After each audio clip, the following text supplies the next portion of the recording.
Hi കൂട്ടുകാരെ, എല്ലാവർക്കും നമസ്കാരം. ഇന്നത്തെ നമ്മുടെ വീഡിയോ എന്താണെന്ന് വെച്ചാൽ തനി നാടൻ കോഴിക്കറിയാണ്. ഇത് നമ്മുടെ അമ്മമാരൊക്കെ നമുക്ക് ഉണ്ടാക്കി തന്നിരുന്ന അതേ ഒരു സ്റ്റൈലിലാണ് കേട്ടോ നമ്മൾ തയ്യാറാക്കുന്നത്. അത്രയ്ക്കും പൊളി ചിക്കൻ കറിയാണ്, ഒരു രക്ഷയില്ല കേട്ടോ. നമ്മുടെ വീട്ടിലുള്ള എല്ലാവർക്കും ഭയങ്കര ഇഷ്ടമാണ്. അപ്പോൾ ഈ ഒരു കറി നിങ്ങൾ തീർച്ചയായിട്ടും ഈ ഒരു ഞായറാഴ്ച തന്നെ തയ്യാറാക്കി നോക്കണം. അതുകൊണ്ടാണ് ഈ ഞായറാഴ്ച ശനിയാഴ്ച ഞാൻ വീഡിയോ എടുത്തിട്ടുള്ളത്. ഞായറാഴ്ച നിങ്ങളുടെ കയ്യിലേക്ക് എത്താനും വേണ്ടിയിട്ടാണ് കേട്ടോ.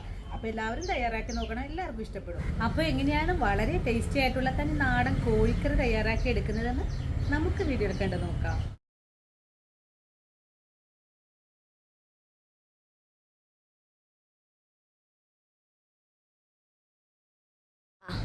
ഒരു കുറ്റവും ആരും പറയില്ല കേട്ടോ. അടിപൊളി തന്നെയാണ്, എല്ലാവർക്കും ഇഷ്ടപ്പെടും. പിന്നെ വീഡിയോ കാണുമ്പോൾ ഒരു കാര്യം നിങ്ങൾ മറക്കരുത് കേട്ടോ. നമ്മുടെ വീഡിയോ കാണുമ്പോൾ തന്നെ നിങ്ങളുടെ ആ വിലയേറെ ലൈക്കുകൾ തരണേ കൂട്ടുകാരെ. കാരണം ഒരു വീഡിയോ വന്നിട്ട് ഒരു ലൈക്ക് പോലും ഇല്ല. എന്നോട് ഒരുപാട് പേര് വന്ന് ചോദിക്കുന്നുണ്ട്, ചേച്ചി എന്താണ് ഇത്രയും വ്യൂസ് ഉണ്ടല്ലോ, ഒരു ലൈക്കുകൾ വളരെ കുറവാണെന്ന്. അത് കേൾക്കുമ്പോൾ ശരിക്കും സങ്കടം വരുന്നുണ്ട് കേട്ടോ. അപ്പോൾ ഈ ഒരു വീഡിയോ കാണുമ്പോൾ നിങ്ങൾക്ക് ഇത്രയും പറഞ്ഞതല്ലേ, ആ ലൈക്കൊന്ന് മറക്കാതെ ഇട്ടേക്കണം കേട്ടോ. ഓക്കെ, അപ്പോൾ നമുക്ക് എങ്ങനെയാണ് വളരെ രുചികരമായിട്ടുള്ള തനി നാടൻ കോഴിക്കറി തയ്യാറാക്കുന്നതെന്ന് നമുക്ക് വീഡിയോ എടുക്കേണ്ടത് നോക്കാം. തനി നാടൻ കോഴിക്കറി തയ്യാറാക്കി എടുക്കാൻ വേണ്ടിയിട്ട് 4 കിലോ അളവിലാണ് ചിക്കൻ കഴുകി വൃത്തിയാക്കിയൊക്കെ എടുത്ത് വെച്ചിട്ടുള്ളത്. ഇനി നമുക്ക് ചിക്കനെ ഒന്ന് ഫ്രൈ ചെയ്തെടുക്കണം. നമ്മുടെ ഇന്നത്തെ കറിയിൽ നമ്മൾ ചിക്കൻ ഫ്രൈ ചെയ്തതിന് ശേഷമാണ് കറി തയ്യാറാക്കാൻ പോകുന്നത്. ഇതിനായിട്ട് നമുക്ക് ചിക്കനെ ഒന്ന് മാരിനേറ്റ് ചെയ്ത് വെക്കണം. ഇതിനായിട്ട് ഒരു ഉരുളിയിലേക്ക് 1 ടീസ്പൂൺ അളവിൽ മഞ്ഞൾപ്പൊടിയും 2 സ്പൂൺ തന്നെ ഇരുവെള്ള മുളക് പൊടിയും, ഇനി വേണ്ടത് നാരങ്ങ നീരാണ്. 2 ചെറുനാരങ്ങ നീരും പിഴിഞ്ഞെടുത്തിട്ടുണ്ട്. ഇത് കൂടെ നമുക്ക് ഈ മുളക് പൊടിയിലേക്ക് ചേർക്കാം. ഇനി വേണ്ടത് 1 സ്പൂൺ അളവിൽ ഗരം മസാലപ്പൊടിയും 1 സ്പൂൺ അളവിൽ തന്നെ വെളിച്ചെണ്ണയും ആവശ്യത്തിനുള്ള ഉപ്പും കൂടി ചേർത്ത് പൊടികളെ നല്ലതുപോലെ ഒന്ന് കുഴച്ചെടുക്കാം. നമ്മൾ ഇന്ന് തയ്യാറാക്കാൻ പോകുന്നത് 25 പേർക്കുള്ള കറിയാണ്. ഒരു 4 കിലോ ചിക്കനാണ് ഇന്നെടുത്തിട്ടുള്ളതും. പൊടികളൊക്കെ നല്ലതുപോലെ കുഴച്ചു കഴിഞ്ഞാൽ പിന്നെ കഴുകി വൃത്തിയാക്കി വെള്ളമെല്ലാം പോയിരിക്കുന്ന ചിക്കൻ ചേർക്കാം. ചിക്കനും കൂടി ചേർത്ത് കൈകൊണ്ട് നല്ലതുപോലെ തിരുമ്മി ഒന്ന് കുഴച്ചെടുക്കണം. മസാലകളൊക്കെ ചിക്കനിലേക്ക് നല്ലതുപോലെ പിടിച്ചു കഴിഞ്ഞാൽ പിന്നെ നമുക്ക് ഒരു അരമണിക്കൂറോ 1 മണിക്കൂർ നേരത്തേക്കോ റെസ്റ്റ് ചെയ്യാൻ വെച്ചു കൊടുക്കാം. ചിക്കൻ ഇപ്പോൾ നല്ലപോലെ കുഴച്ചു കഴിഞ്ഞിട്ടുണ്ട്. ഇനി ഇതിലേക്ക് കുറച്ച് കറിവേപ്പില കൈകൊണ്ട് നല്ലപോലെ തിരുമ്മിയതിന് ശേഷം അതുകൂടി ചേർത്തൊന്ന് മൂടി വെക്കണം. ഇനി മസാലകളൊക്കെ ഒന്ന് പിടിച്ചു വരുന്ന സമയം കൊണ്ട് നമുക്കിതിലേക്ക് ആവശ്യമായ മറ്റുള്ള ചേരുവകൾ ഒന്ന് എടുത്ത് വെക്കാം. 1 കിലോ ചിക്കന് 3 സവാള എന്ന കണക്കിൽ 4 കിലോ ചിക്കന് 12 സവാള എടുത്തിട്ടുണ്ട്. 1/4 കിലോ അളവില് വെളുത്തുള്ളിയും 1 കഷ്ണം ഇഞ്ചിയും 1 നാളികേരവും കൂടി എടുത്തു വെച്ചിട്ടുണ്ട്. ഇനി നമുക്ക് സവാള ഒന്ന് കട്ട് ചെയ്തെടുക്കണം. നാളികേരം തിരുമ്മിയെടുക്കാം. വെളുത്തുള്ളിയും ഇഞ്ചിയും ഒന്ന് ചതച്ചുകൂടെ വെക്കാം. ഇപ്പോൾ നമ്മുടെ ചിക്കൻ മസാല പുരട്ടി വെച്ചിട്ട് 1 മണിക്കൂർ കഴിഞ്ഞിട്ടുണ്ട്. ഇനി മസാല പുരട്ടിയ ചിക്കനെ നമുക്കൊന്ന് ഫ്രൈ ചെയ്ത് കൂടി എടുക്കാം.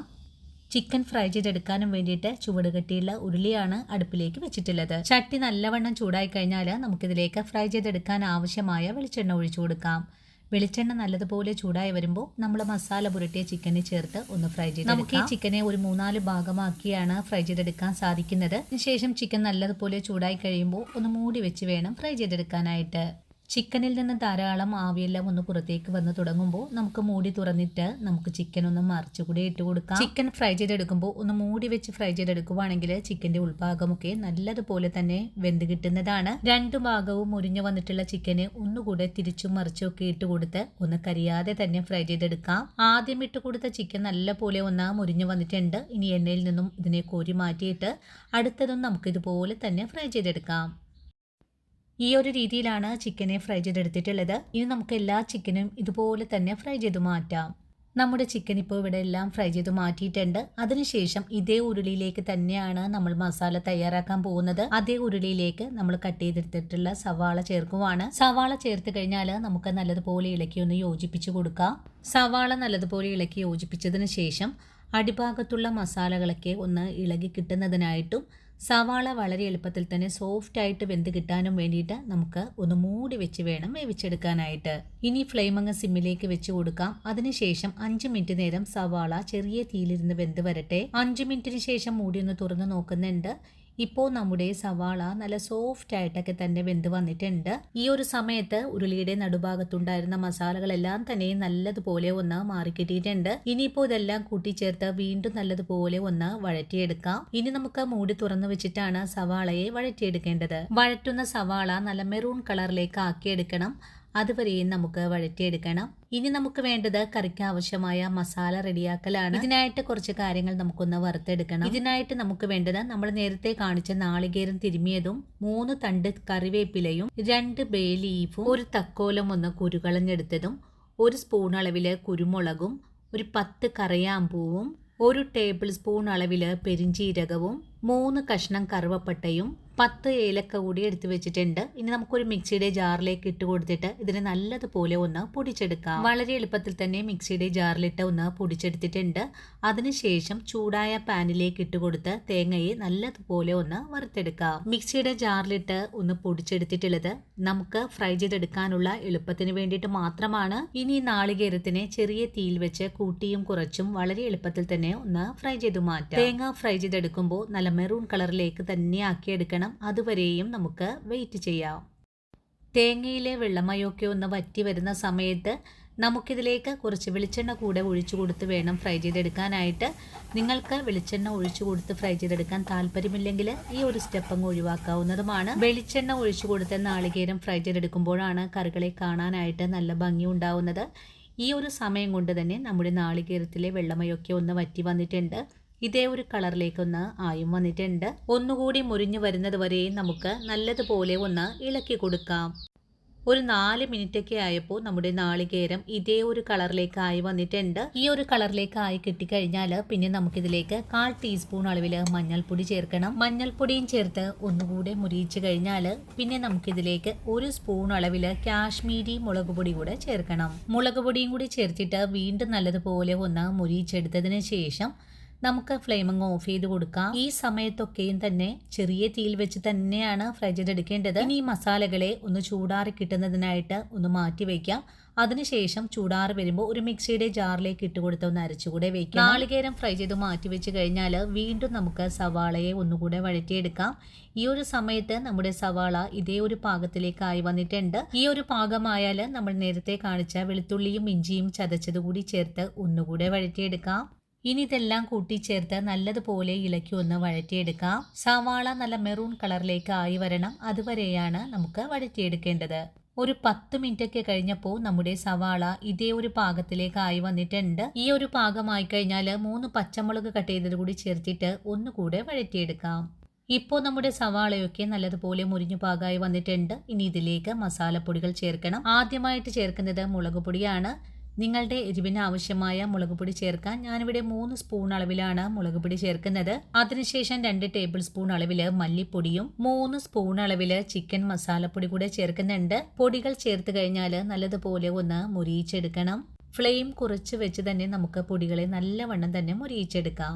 ഒരു 3 മിനിറ്റ് നേരം നമ്മുടെ പൊടികളെ മുരിയിച്ച് കഴിഞ്ഞാൽ പിന്നെ നമുക്കിതിലേക്ക് 1/2 ലിറ്റർ വെള്ളം ഒന്ന് ചൂടാക്കി എടുക്കണം.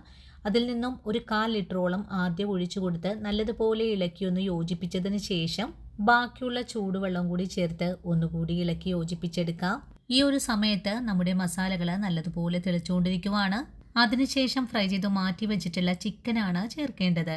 ചിക്കൻ പീസുകൾ ചേർത്ത് കഴിഞ്ഞാൽ പിന്നെ ഇതെല്ലാം കൂട്ടിച്ചേർത്ത് നല്ലതുപോലെ ഇളക്കി ഒന്ന് യോജിപ്പിച്ചെടുക്കണം. നല്ലവണ്ണം ഇളക്കി യോജിപ്പിച്ചു കഴിഞ്ഞാൽ പിന്നെ മസാലകളൊക്കെ ഒന്ന് വെന്ത് കിട്ടുന്നതിനായിട്ട് ഒന്ന് മൂടി വെച്ച് വേണം വേവിച്ചെടുക്കാനായിട്ട്. 2 മിനിറ്റ് നേരം ചെറിയ തീയിൽ വെച്ച് മൂടി വെച്ച ചിക്കനെ ഒന്ന് തുറന്നു നോക്കുവാണ്. മൂടി വെച്ച സമയത്ത് ചിക്കനിൽ നിന്നും കുറച്ച് വെള്ളമൊക്കെ ഒന്ന് ഇറങ്ങി വന്നിട്ടുണ്ട്. അതിനുശേഷം ഒന്നുകൂടി ഇളക്കി യോജിപ്പിച്ചിട്ട് ഒന്നുകൂടെ മൂടി വെച്ച് കൊടുക്കുവാണ്. ഈ ഒരു സമയത്ത് നമ്മുടെ നാളികേരത്തിന്റെ ചൂടാറി വന്നിട്ടുണ്ട്. ഇനി ഒരു മിക്സിയുടെ ജാറിലേക്ക് മാറ്റിയിട്ട് നല്ല വെണ്ണ പോലെ തന്നെ ഒന്ന് അരച്ചെടുക്കാം. ഈ ഒരു സമയത്തും മൂടി വെച്ച ചിക്കനെ ഒന്നുകൂടി ഇളക്കി യോജിപ്പിച്ച് കൊടുക്കുന്നുണ്ട്.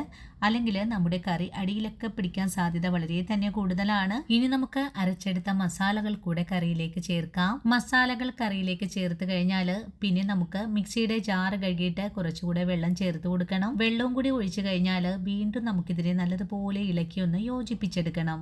ഇപ്പോൾ നിങ്ങൾക്ക് കാണാലോ നമ്മുടെ കറി നല്ല ഗ്രേവിയോടുകൂടി തന്നെയാണ് ആയി കിട്ടിയിട്ടുള്ളത്. ഇനി മസാലകളുടെ ആ ഒരു പച്ച മണമൊക്കെ ഒന്ന് മാറി കിട്ടുന്നതായിട്ട് ഒന്നുകൂടി മൂടി വെച്ച് തന്നെ വേവിച്ചെടുക്കാം. ഇടയ്ക്കിടയ്ക്ക് മൂടി തുറന്ന് നല്ലതുപോലെ അടിച്ചേർത്ത് ഒന്നുകൂടി ഇളക്കി യോജിപ്പിച്ചു കൊടുക്കുന്നുണ്ട്. ഈ ഒരു സമയത്ത് നമ്മുടെ കറിയുടെ എണ്ണമയൊക്കെ നല്ല പോലെ തെളിഞ്ഞു നിൽക്കുന്ന പാകമാണ്. ഇനി കറി ഒന്ന് വെട്ടി തിളച്ചു വരാനായിട്ട് ഒന്ന് വെയിറ്റ് ചെയ്യാം. വളരെ എളുപ്പത്തിൽ തന്നെ നമ്മുടെ കറി നല്ല പോലെ തന്നെ വെട്ടി തിളച്ചുകൊണ്ടിരിക്കുവാണ്. ഈ ഒരു പാകമായി കഴിഞ്ഞാൽ നമ്മുടെ കറി ഇവിടെ റെഡിയാണ്.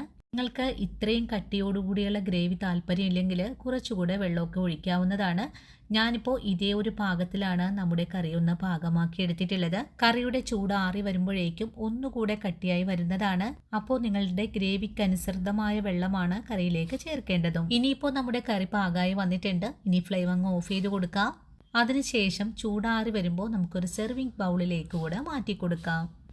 അപ്പോൾ കണ്ടല്ലോ കൂട്ടുകാരെ, എത്ര രുചികരമായിട്ടാണ് തനി നാടൻ കോഴിക്കറി നമ്മളിവിടെ തയ്യാറാക്കി എടുത്തിട്ടുള്ളത്. ഇതുപോലൊരു നാടൻ കോഴിക്കറി തയ്യാറാക്കിയാൽ നിങ്ങൾക്ക് എല്ലാവർക്കും ഒരുപോലെ തന്നെ ഇഷ്ടപ്പെടും. ഇനിയിപ്പോൾ നിങ്ങളുടെ വീട്ടിലുണ്ടാക്കുന്ന ഏതൊരു റെസിപ്പിക്കൊപ്പം വിളമ്പാനും സൂപ്പർ കറിയാണ്. എല്ലാവരും ട്രൈ ചെയ്ത് നോക്കണേ. ട്രൈ ചെയ്ത് നോക്കിയിട്ട് നിങ്ങൾക്ക് ഇഷ്ടപ്പെടുവാണെങ്കിൽ നമ്മുടെ ചാനൽ ഒന്ന് ഫോളോ ചെയ്യാൻ മറക്കല്ലേ. അതുപോലെ വീഡിയോ കുറിച്ചുള്ള അഭിപ്രായങ്ങൾ കമന്റ്സ് ആയിട്ട് അറിയിക്കാനും മറക്കരുത്. നിങ്ങൾ ഓരോ കൂട്ടുകാരും എനിക്ക് തരുന്ന സപ്പോർട്ട് ഉള്ളത് കൊണ്ട് മാത്രമാണ് നമ്മുടെ ഈ ഒരു ചാനൽ മുന്നോട്ട് പോകുന്നത്. ഇനിയും ഇതുപോലുള്ള തനി നാടൻ റെസിപ്പികളും ഓണ വിഭവങ്ങളൊക്കെ ആയിട്ട് നാളെ ഞാൻ വീണ്ടും ഓടിയെത്തുന്നതാണ്. അതുവരെയും വീഡിയോ കണ്ട് സപ്പോർട്ട് ചെയ്യുന്ന എൻ്റെ എല്ലാ കൂട്ടുകാരോടും ഇനിയും കാണാനിരിക്കുന്ന എൻ്റെ പ്രിയ കൂട്ടുകാരോടും ഒത്തിരി നന്ദിയും സ്നേഹമൊക്കെ അറിയിച്ചുകൊണ്ട് നാളെ രാവിലെ ഓടിയെത്താം. അതുവരെയും ഒത്തിരി സ്നേഹത്തോടെ വീണ്ടും കാണാം.